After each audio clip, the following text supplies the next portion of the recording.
we've talked, I know you all have talked about in various capacities what has happened in Canada with the Parliament debacle, the celebration of the former SS Waffen member Yaroslav Hunka.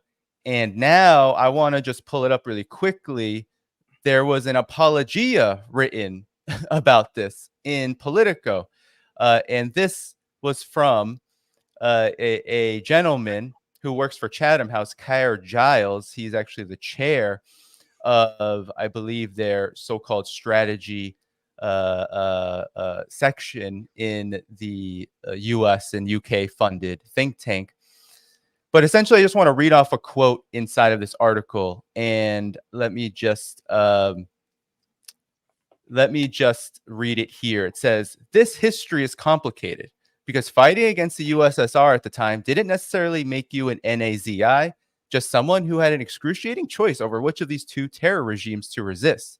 The idea that foreign volunteers and conscripts were being allocated to the Waffen SS rather than the Wehrmacht on administrative rather than ideological grounds is a hard sell for audiences conditioned to believe the SS's primary task was genocide.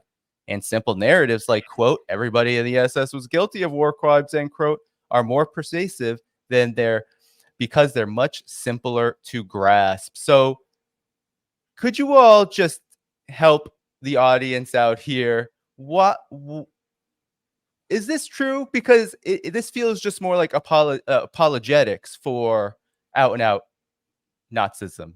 Whoever wants to begin. Yeah, well, I can.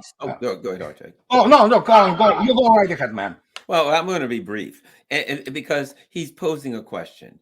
Which side should you choose? The side that was putting people in concentration camps and liquidating them, or the side that was liberating the people from the concentration camps that were being liquidated? He doesn't put it like that, but it's, the people who were literally, there are pictures of many pictures of the Red Army literally liberating the people from the concentration camps, saving them, etc. So to pretend as though the Nazis were that were the same as the people who were fighting the Nazis and closing down the concentration camps is preposterous. But I'll just say this: if you look at history, there were a lot of people in the ruling elite, Chatham House, in the UK, who were very, shall we say, friendly with the Nazis. And so it doesn't surprise me that the Chatham House people, a leopard doesn't change its stripes. It makes sense to me.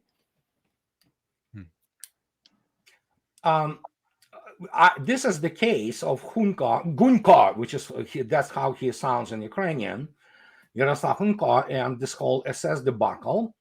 Is I am actually changing my tune for the last half a year, essentially, especially in relation to especially people from London. And Chatham House used to be kind of, like viewed as the, this incredible think tank with smart people.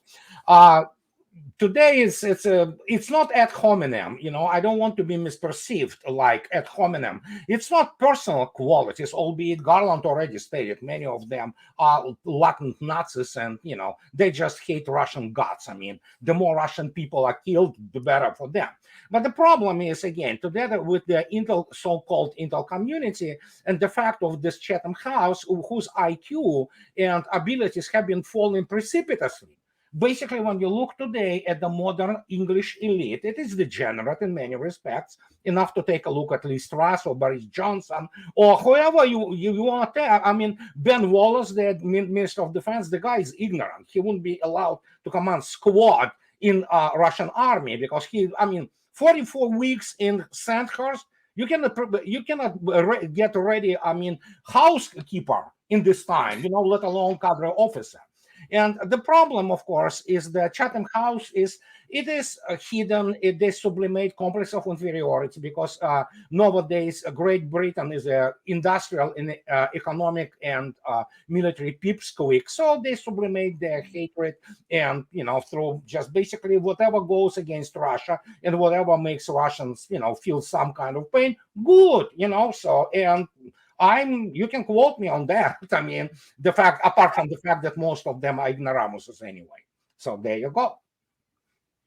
Well, what I would say is that facts matter. And the gentleman who wrote this article literally, he doesn't put any facts on there. He posits a thesis. If this, then that.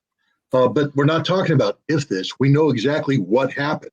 1943, the Waffen SS, in collaboration with the Organization for Ukrainian Nationalists, created the 14th Division of the Waffen SS. The Waffen, not the Wehrmacht. It wasn't an administrative thing. It's not like, oh, wait, the German army's too busy to form a division. We're just going to go to the SS, who's not busy at all. No, the Waffen SS was creating international units. And one of the first ones created was, of course, this one, because it was considered to be racially pure enough to meet the Aryan standard of the Waffen SS. I'm not making this up. This is in the foundational documents of the 14th Division.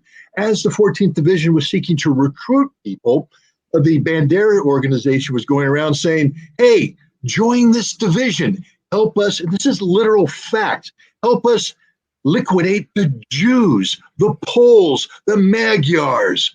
Help us purify Ukraine. And this isn't just any Ukraine, this is Western Ukraine. There's a reason why it's called the Galatian Division. Now, part of the reimagination of history that goes on here is people say, well, wait a minute.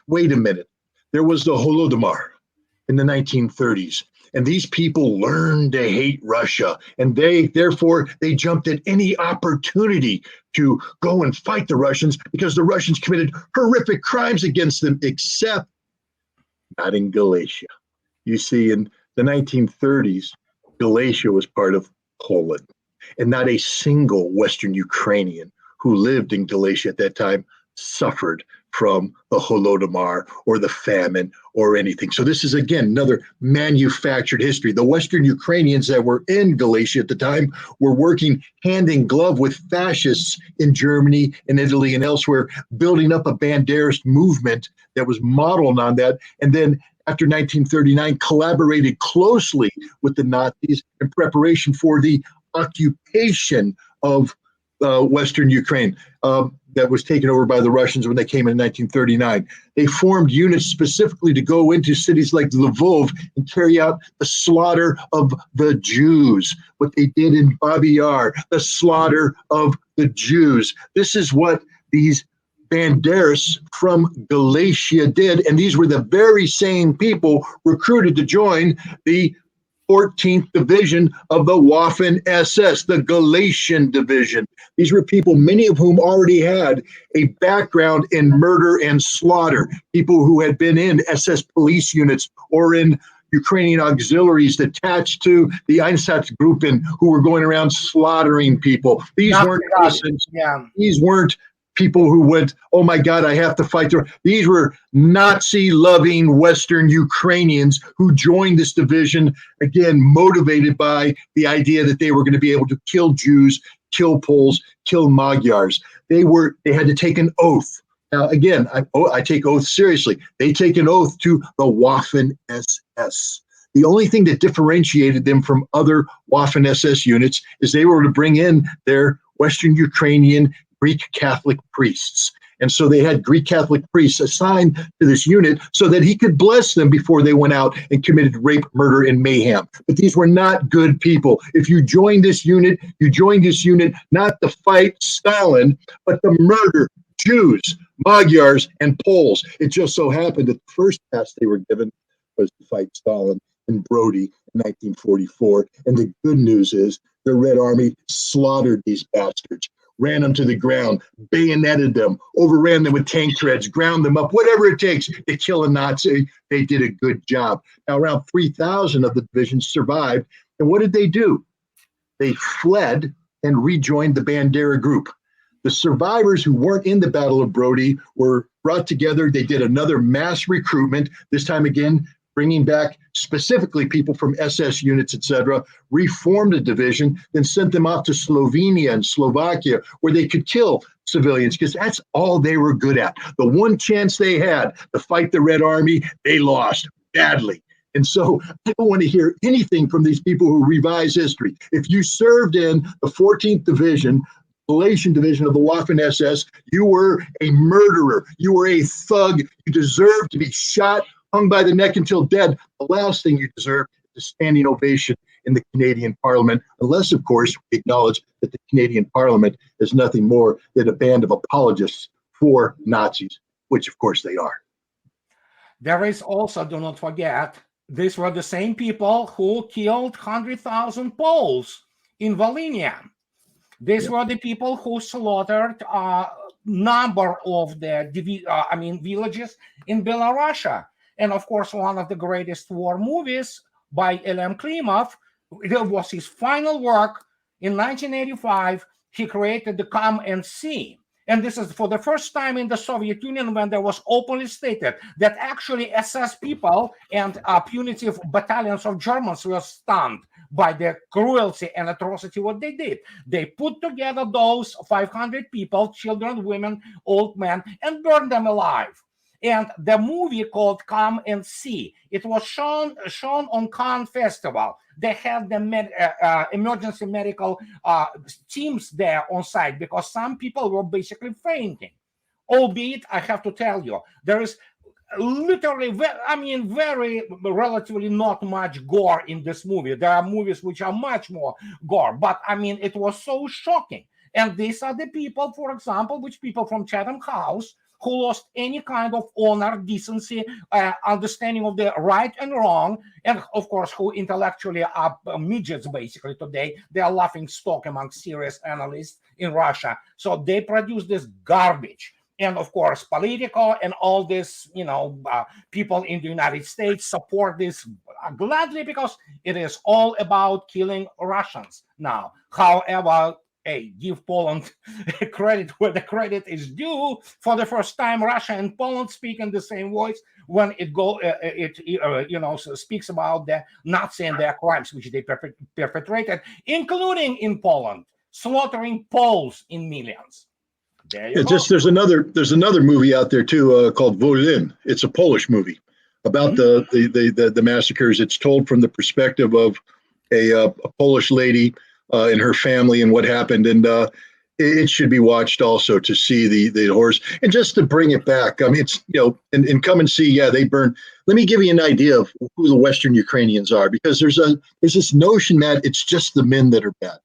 The men do bad things, but the women are always innocent because, of course, they give birth to children, they raise children, etc. One of the specialties of the Organization for Ukrainian Nationalists was to take groups of women to accompany their men to these villages, and they would sing, a choir, sing to drown out the screams of the Polish people who were being slaughtered in one house so that other Polish families didn't run away. That's what Western Ukrainian women did. So let's please stop feeling sorry. And if you read everything from the CIA, MI6, even the Germans themselves, when they talk about West Ukrainians, even the Canadians, when they're talking about how come these Nazis survived so long in group, the Western Ukrainians are a very insular group united by this ideology. And this is an ideology that is formed by the notion of racial purity and the need to cleanse and the acceptance of the slaughter of anybody, man, woman, or child who gets in the way of their mission of establishing a Ukrainian state. So every Western Ukrainian is a Nazi.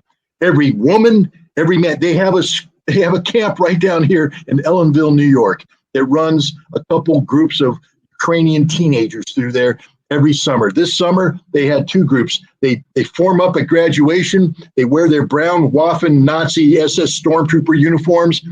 They carry photographs of Stepan Bandera, and they have banners that have Nazi symbology on it. Here in the United States of America, we are training Nazis.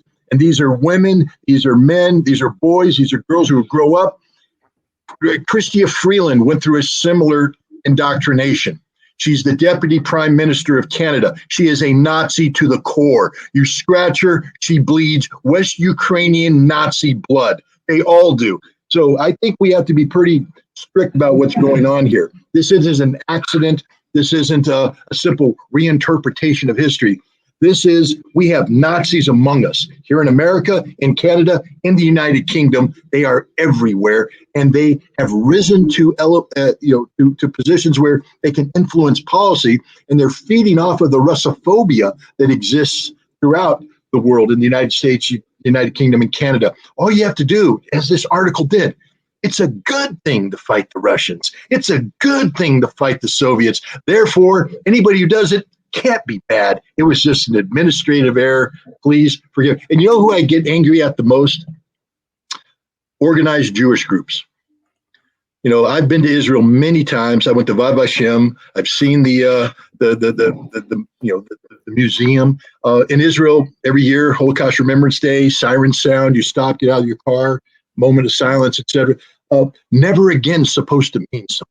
Especially in Israel, which is a nation formed from the ashes of that which should never again happen, the rise of Nazi ideology, the organized slaughter of the Jews. And yet we have Jewish groups, the Anti-Defamation League and others, jumping on board this pro-Ukrainian bandwagon because it's about killing Russians. And it's good to kill Russians. They tend to forget that the people who killed Jews more gleefully than anybody were the Western Ukrainians. And that's who they're supporting right now. I don't understand it. And I condemned organized Jewish groups. Any organized Jewish group that says, we support Ukraine in this, I say, then don't ever tell me never again. And when that happens again, don't come to me for help. Because the people that you're defending right now, they hate you. And if they come to power, they will kill you. They will slaughter you because they are the same as the people who several generations ago did it in Babi Yar, did it in Katyn, did it in Volyn, did it in Lvov. Nothing has changed. And yet we're pretending that this political article goes off and pretends that, no, it's just misunderstood. No, it's not. It's clear. One other thing, and I think it's important to understand this. One of the things that people will talk about is, the percentage of Nazis in Ukraine. Well, there's not that many Nazis. Oh, less than 5%, 8%, 10%. Well, they'll come up with some small percentage. Would say really knows. And if you separate Eastern Ukraine, things are different. But here's my point. What you have to understand is that these Nazi elements in Ukraine weren't powerful and prominent until after 2014, when the United States took over. They were there, they were soccer hooligans, they were whatever, they were around. After the United States took over in 2014, they were elevated, they were inculcated into the new power structure that the US empire put in place. And some of them are now, Zaluzhny. Look at this guy. He's walking around. He's got a bracelet with a swastika on. So when you talk about whatever percentage of Nazis are in Ukraine and how much power they have, what you have to understand is their power doesn't come from Ukraine. Their power comes from their Western bosses, from the Chrystia Freelands, from the Newlands, etc. They were empowered. They were put in place by the U.S. empire, by Canada. So it makes sense that they'd be dancing around when they saw a Nazi. And you know what? I personally think it is an outstandingly wonderful thing that happened in Parliament. My dad used to have a saying, look, around here, we got two kinds of snakes. We got rattlesnakes. We got copperheads. If you walk up on a copperhead, you step on them, he bite you. But a rattler will rattle first, so you know to walk around it. So now that we know who those darn people are, we can treat them for what they are. They can't turn this down. They can't pretend. They can't, oh, well, it was just a mistake. We were just in a bad mood or whatever, and we decided to applaud Nazis on a given day. We know who they are. And so I think I feel much better knowing who these people are and allowing their true inclinations to come to the forefront. Andrei, I want to get you back in here, but before I do, I just maybe to get final reactions to this, I want to pull back up this article to show, because Scott, you brought up no evidence here, right? So here's back to the article. Okay, why does it necessarily mean you're an AZI just because you're in the Waffen SS? So there's a paragraph here where he claims, and I got him mixed up with someone else. This author is actually the top Russia expert over at this think tank, Chatham House. Repeated exhaustive investigations, including not only by Nuremberg trials, but the British, Canadian, even Soviet authorities, led to the conclusion that no war crimes or atrocities have been committed by this particular unit. Well, interestingly enough, this is why hyperlinks are your friend. You click on the hyperlink, and I'm just going to pull up what comes up. All right. What comes up? And, oh, it's the Canadian government's website. And if you continue to the publication, it's the Canadian government's so-called investigation into this. Not any, they didn't even publish when this was done, how this was done. It's a lot of pages, a lot of nothing. But it's the very government that was protecting these people. So, final reactions, Andrei. I'll kick it to you first. Well, again, a lot of this history is actually confabulated. Practically, it's created out of the thin air, and it's being rewritten. And so, in this case, if he doesn't produce, obviously, the Nuremberg documents, let alone Soviet documents, which make Canada's investigation look like the amateurs, fighting in the ring against Muhammad Ali. So, and this is even not funny anymore. And Russians have this proverb. They had it since early 90s, actually. And it's called, everything communists told us about communism was a lie. Everything they told us about West turned out to be true. Well, guess what? As Garland correctly stated, as Scott elaborated, it is perfect occasion. I saw the other day the moron from ABC in Australia. Guess what? After this whole situation in Canada's parliament, this creep, which obviously, I don't know, for ABC, I Sydney, whatever, Adelaide, whatever, you can look it up. ABC Australia. And the first thing which worries him that Russia now received the whole arsenal of propaganda.